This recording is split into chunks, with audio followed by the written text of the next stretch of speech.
Dr. Beth Brooks. Welcome to the Rule Breaker Studio. We're happy to have you here with us today. Dr. Brooks is an accomplished healthcare executive who has a unique blend of leadership experiences from three distinct sectors of the healthcare industry: for-profit companies, healthcare tech startups, global advertising agency, nurse staffing agency, academic administration, and nursing operations within healthcare systems. She is an internationally recognized expert in the quality of nursing work life, having designed a questionnaire that has been used in 45 countries and translated into 10 languages. Dr. Brooks also has extensive boardroom experience in private companies and a healthcare system, university, and a variety of nonprofit organizations. Foundation, community-based organization, professional, and advocacy associations, shaping those organizations' strategy, financial discipline, service, quality, member services, and risk mitigation. She's received the Graduate Teaching Award from the UIC College of Nursing, was selected as a Ronald Wood Johnson Foundation Executive Nurse Fellow, and recipient of the AONL Leadership Mentor Award. Dr. Brooks is a healthcare executive who will raise challenging questions, facilitate creative problem solving, and navigate uncharted waters. A visionary, critical thinker, and expert collaborator, she leads with a clear voice, devises solutions for complex business challenges, and effectively leads execution. I'm so excited. Okay, Dr. Brooks. So cute. Well, thank you. And I was going to say, you forgot to say I was a healthcare rule breaker. You are. Just kidding. So I've known Beth for quite a while now, and I will say I love talking to you. I love those people that come in and they're not afraid to just say what you think and have a healthy dialogue. I think that's why you're perfect for this podcast. You always stimulate my brain to think so much differently than most people in my circle. So thank you for joining us today. Oh, you're welcome, Crystal.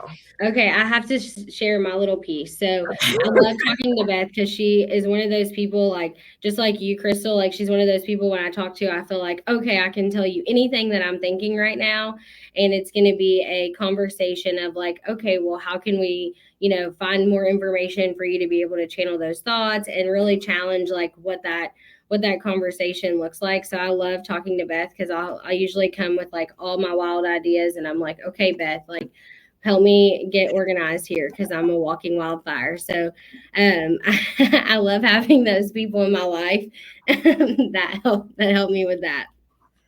Oh, both of you are so sweet. And thank you. And it's so funny. I was thinking Crystal, met Alyssa through you. Yes. Yeah. It just like all goes around and I love it. You're a walking wildfire. I didn't know that. Yes, you did. Yes, you did. Well, I think I've experienced the fire. I didn't know it was walking around. In the best way. Yeah. In the best way. Yeah. Well, and it's so funny because I'm trying not to, show too much of my age, but I think when you get to be at this point in my career, you kind of look and you're looking for those bright lights of hope and the future. And that's what you are to me, both of you, and I say this all the time. I'm like, thank goodness this next generation has got the energy and the ideas and the fortitude, right, to keep pushing, because we got a lot accomplished in my, almost 40 years in nursing. But, we've got you guys, thankfully, coming behind, pushing. And I think you learn so when you have an idea, it's like, heck yeah, why not? Because you've seen everything else that maybe didn't work so well. So why not break a rule and try something new, right? Yes. And we're so thank you for the generative spirit, because we need the wisdom and we need the encouragement and support. And you just continue to do that in everything that you do. Well, and you know what? It's funny about that too, is there must be something about us, the three of us, and there are others, they can be in our tribe who and I'm not disparaging anybody who is in a traditional role, right? I mean, thank goodness we all like and enjoy and have passion for something different, right? If we all like the same thing, nursing would be a mess. But there are people who are still trying to keep the wheels on the track and the train on time. And there are those of us who have tried some other things in our careers, thinking, well, maybe we can affect change from the outside, so to speak. And you just start to realize that it's funny. There's a lot of people that are of the similar kind on the outside, and there's a different kind of personality, style, quality, competency and talent of folks who have stayed to keep the trains running on time. And you need both, right? Because the ones who are making the trains run on time, they have no time to be creative and to be, generative. And then you need these folks on the outside kind of pushing the envelope. So I think there's a reason why we're all kind of, have this connection, I'll say. I agree. We're trying to build an entirely new track. Well, yeah, I think we need both tracks, right? Yeah. Yeah, definitely. All right. So you want to know why I break rules, huh? Yes. So that's what I was going to say. Okay. So we brought you on the Rule Breakers podcast because we already know you're a rule breaker. Yeah. Ground rule number one. We already know you're a rule breaker. But we really just want to hear about, I really would love to hear just your story. Like, how did this transform? How did, all of your ideas come to fruition and get where you are now? I think this is so funny. I'm going to go back to the beginning. No, I remember being in my undergraduate nursing leadership and management course and thinking to myself, I'm going to be the vice president of nursing someday. So I knew I kind of wanted to follow that leadership track. I didn't follow that exact track because I never became the vice president of nursing, but I still went on a leadership track. And I'm also the kind of person where someone would call and say, oh, we'd like to ask you if you'd consider taking this position. And I would be, well, what is a nurse going to do in an advertising agency? And it was like, well, we really don't exactly know, but we know that we have a lot of clients in healthcare, in hospitals, and we have a lot of business in this space. And we are recruiting all these healthcare professionals to work for these employers. And we figure if we had an insider who knew that would be good. So it's like, okay, I'll try that.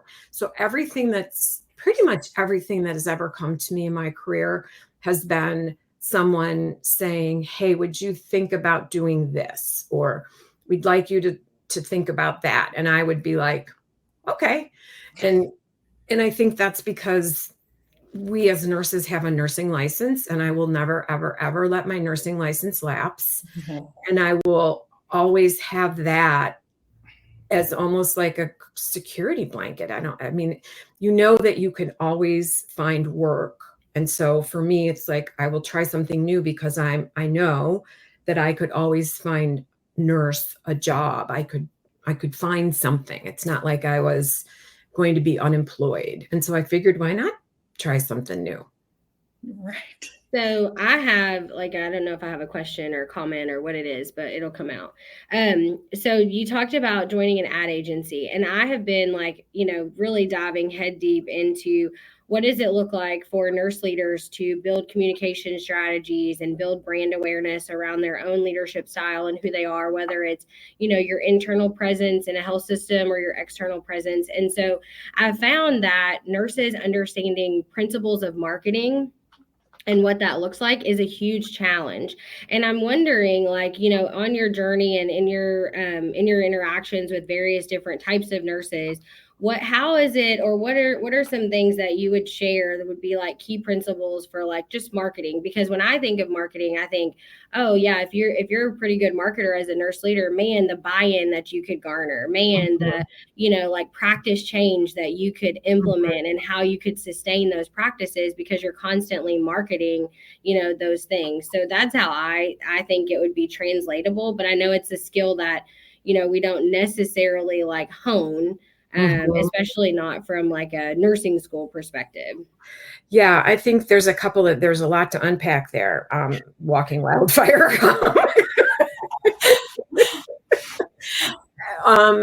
gosh, I don't even know how to answer that. One thing I will say is that I'm the kind of person when someone asks, hey, would you like to try this? And I say, yes, I do whatever that is. And then I immediately go home and figure out, what in the heck did I just get myself into? I know nothing about this. Yeah. I better figure out what it is. And so then you start learning, and you're kind of self-taught.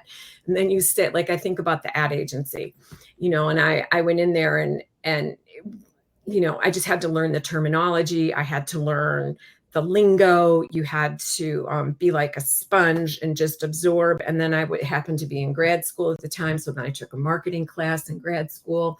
So you have to sort of be curious, and you have to be a little self-taught. And then because you have to build that credibility. So for me, the marketing, yeah, you have to know product, place, price, promotion. I mean, you have to know, some of the market research and how to build the creative and that's one piece, right? But then the middle piece is like the brand. And then there's another piece with it, which is communications, and they're all similar, but different. And so they are slightly, I don't know, you almost have to understand marketing and selling and how to, position something so that consumers want it. And then you have to figure out, okay, how do I position this new endeavor or this new initiative so that these employees want it, right? And so you have to sort of change the context and then be able to kind of translate between the two, from an ad agency to,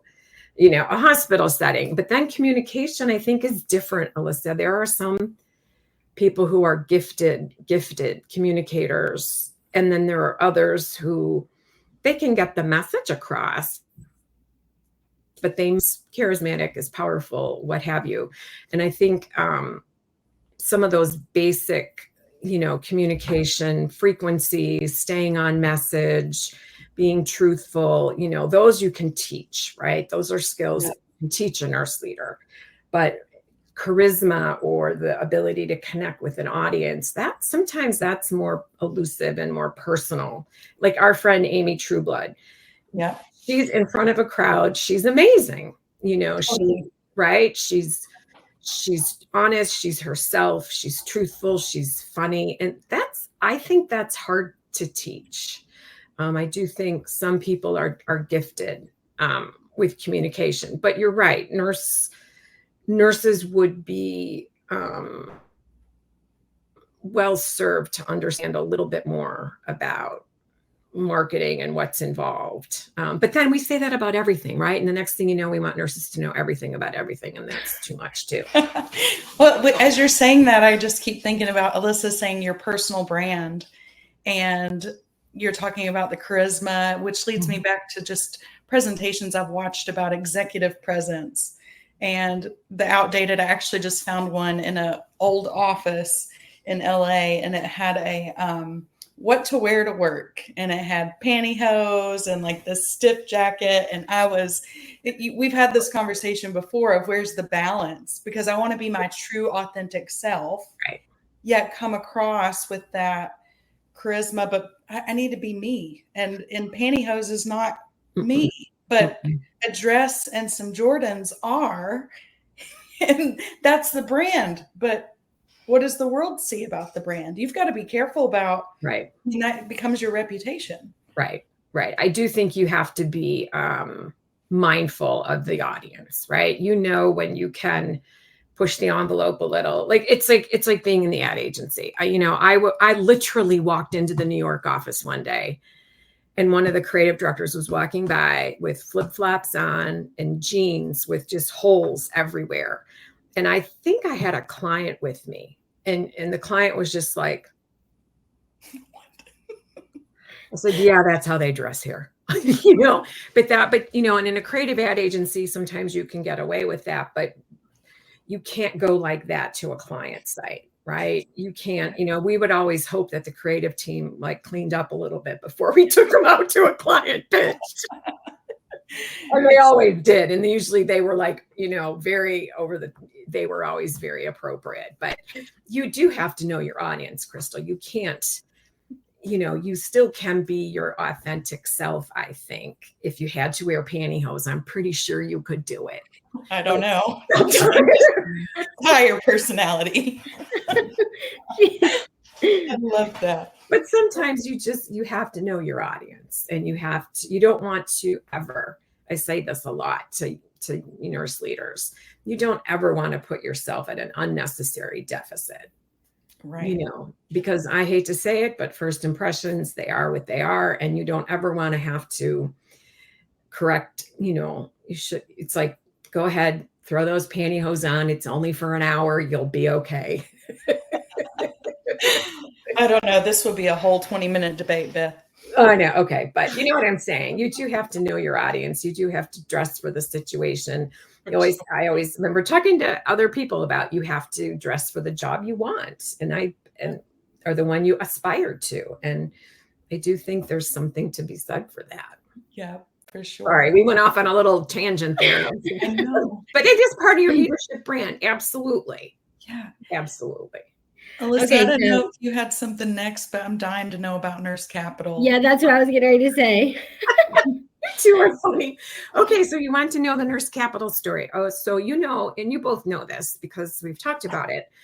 I would say the last 5 years, there has been so much activity with lots of colleges of nursing starting innovation degrees, certificates, nursing partnering with business, engineering, computer science, blah, blah, blah. And you're seeing all these new degree programs. I don't know if you know Kelly Landsman, who's a biomedical engineer and a nurse. Her first career was biomedical engineering, and now she's a nurse, right? So you're seeing all this kind of interesting synergy. That word's overused, but you're beginning to see this movement of all this innovation and entrepreneurship just kind of bubbling up everywhere right now in nursing. And mind you, and in healthcare in general, right? Large health systems have all put in innovation departments in the last 10 years. Now, mind you, the rest of the world's been doing this for 20, but we just got onto it in healthcare, right? And so, and then there was those brave young, they're not all young nurses, but most of the nurse entrepreneurs I see are under 40, maybe under 45. I mean, it's definitely the new next generation starting these businesses. And one said to me one day, why don't we have a syndicate of nurse investors? And I was like, gosh, I don't know. Why don't we? And at the same time, 5 years ago, it became a big deal in the venture capital world. Women entrepreneurs were unable to, or having difficulty being funded by male venture capitalists. And so then all of a sudden there was this huge growth of women-owned venture capital funds. My best girlfriend owns a fund. And then there was all this activity, women VCs. Okay, now these women VCs, we're only going to invest in women because women are having a hard time raising money from men, right? So it just kind of trickled over into nursing, right? Into healthcare. So now we have our fund, Nurse Capital, strictly investing in nurse-owned led startups. And so we're very brand new. You both know that. We just finished, literally today, we just finished wiring our first two investments to our first two companies. We have 3 companies, 3.5 sort of in our portfolio, because I've been, and my partner, Marla Weston, we've been mentoring nurse entrepreneurs for probably I've been doing it since 2016. And so it just was like all these things happened at once, right? Women need money, not enough venture capital, nurses need money. And so here we are. So we decided to start this fund. And if it's hard for women to raise money, it's really hard for nurses to raise money because no one understands what we do. Yeah. I actually asked, I saw your post on LinkedIn this morning, the Nurse Capital post announcing. Oh, the first 2 investments? The 2. And then I also knew we were going to talk to you today. So I reached out to somebody I knew that is invested in this and said, why did you do it? And the response I got was, I need to put my money where my mouth is. Yes. Right. it's not a huge buy-in to have to do it, and I'm able to support nurses and also maybe have some financial gain. So it seems like a no-brainer to do the right thing. Yeah. And I think, I mean, of course I'm biased, Crystal, and yes, but I also, yes and yes. I mean, I think a lot of the investors, we spoke to lots and lots of people, right, when we were raising money, and lots of nurses were interested. You both know that we often are the dual caregiver in many families, right? You're that whole sandwich thing. So it depends on where you're at in your life, where you're at in your career, whether you have the financial wherewithal that you want to put some money at risk. Because yes, we would like to make money. That's what this is about. But there's no guarantee. It's not like putting your money in a brokerage account. This is very, very speculative. And so not every nurses aren't necessarily big risk takers. And many women don't know how to invest in venture funds. And certainly it would be very new to nurses. So it did take a lot of education to explain. And I know for me personally, I got much better explaining, because even when I first started explaining, the buy-in to the fund was $50,000. A lot of people thought they had to write that check all at once. And it was like, no. We, you spread it out and blah, blah. It's a whole other podcast. But there was just a lot to explain. And a lot of it was very new to people. And I think we're going to start looking at raising the next fund next year. And that'll be a little different because there'll be more awareness, hopefully more knowledge. And yeah, we should be putting our money where our mouth is. And theoretically, this model that we're using, theoretically, the purpose of having the connector or the kind of fund we started is that it's an operator model. So the limited partners are operations people. They know whatever clinical or whatever, they know hospital operations, health systems, healthcare. So we should be able to spot the really hot deals and the hot, good ideas. And so we can then ask those limited partners to go out and help our companies grow and be successful. And that's not the way every fund is managed. And so that also, I think, lets nurses put their money where their mouth is and really help the nurse-owned companies grow. I really want to have another podcast with you because I need to learn so much. Just all the things that you said just now. I would definitely be the person that says, oh, I have to write you a $50,000 check today. Yeah. And to learn that whole, how that works, but there's not enough information out there for us. No, I know. I agree. Yeah, that's what I was going to say. I definitely think there's work to be done, Beth. There's work to be done. I'm working on it. Trust me. I just published an article in the Journal of Nursing Continuing Ed about what can nursing continuing ed development directors be doing with nurse entrepreneurs. That'll be one that's coming in Nurse Leader. I've already written one for NLN.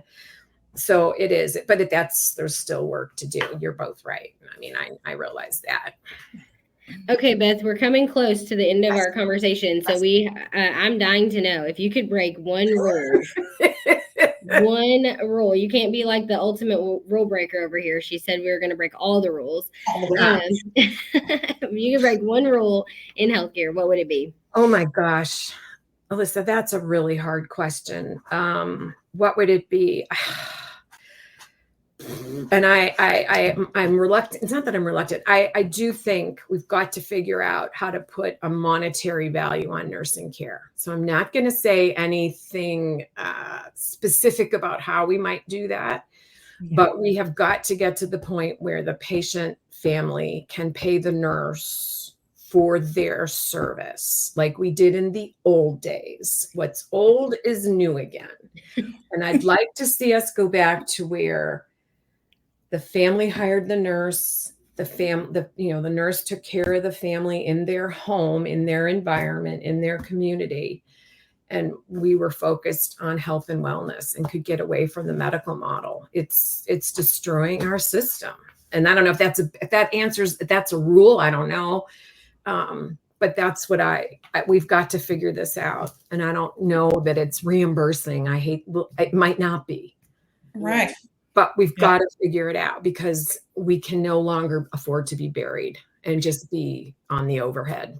Yeah, I think the way we budget in healthcare, that we're still very heavily volume driven, is a detriment to our communities. I was recently speaking with a group that does community paramedicine, and they were just talking about some challenges that they have, even getting referrals from the patients that consistently bounce back to some of the local ERs, just because it's a volume-based system. And if you're bouncing back, at least outside of the payer window, it's more of a benefit than it is a negative, even though it may not be what's best for the patient. So I definitely think that we have to look at and challenge the models of care. And I know there's push for value-based, but we're still heavily volume dependent. So we haven't made the move yet. And I agree, we have to figure out how we move away from that part of healthcare. Yeah, I read an article not too long ago. I guess this is my rule I would break. I would break the medicalization of healthcare.